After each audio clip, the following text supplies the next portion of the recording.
ఉమ్మడి కరీంనగర్ జిల్లా సీఎం మాజీ సీఎంల పోటాపోటీ సభలకు వేదికగా మారింది. రేపు కాళేశ్వరంలో సీఎం రేవంత్ రెడ్డి బహిరంగ సభలో పాల్గొంటుండగా జగిత్యాల్లో జీవన్ రెడ్డి జాయినింగ్ మీటింగ్ కి మాజీ సీఎం కేసీఆర్ హాజరవుతున్నారు. రాష్ట్రంలోని కీలక నేతలిద్దరి సభల నేపథ్యంలో అందరి దృష్టి ఉమ్మడి కరీంనగర్ జిల్లాపైనే ఉంది. దాదాపు ఏడాది తర్వాత బయటకొస్తున్న కేసీఆర్ ఏం మాట్లాడబోతున్నారు? కాళేశ్వరం సందర్శన అనంతరం సీఎం రేవంత్ రెడ్డి ఏం చెబుతారు అనేది ఆసక్తికరంగా మారింది. కాంగ్రెస్ కు రాజీనామా చేసిన మాజీ మంత్రి జీవన్ రెడ్డి సోమవారం నాడు బీఆర్ఎస్ లో చేరబోతున్నారు. ఏడాదిగా ఫామ్ హౌస్ కే పరిమితమైనటువంటి మాజీ సీఎం కేసీఆర్ జీవన్ రెడ్డిని పార్టీలో చేర్చుకునేందుకు జగిత్యాల వస్తున్నారు. సభ కోసం జగిత్యాల్లో భారీ ఏర్పాట్లు చేస్తున్నారు గులాబీ నేతలు.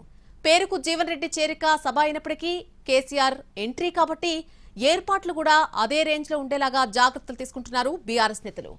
పార్టీ వర్కింగ్ ప్రెసిడెంట్ కేటీఆర్, మాజీ మంత్రి హరీష్ రావు కూడా జగిత్యాలకొచ్చి ఏర్పాట్లు పర్యవేక్షించారు. జగిత్యాల చుట్టుపక్కలున్న 5 నియోజకవర్గాల నుంచి భారీగా జన సమీకరణ చేస్తోంది బీఆర్ఎస్ పార్టీ.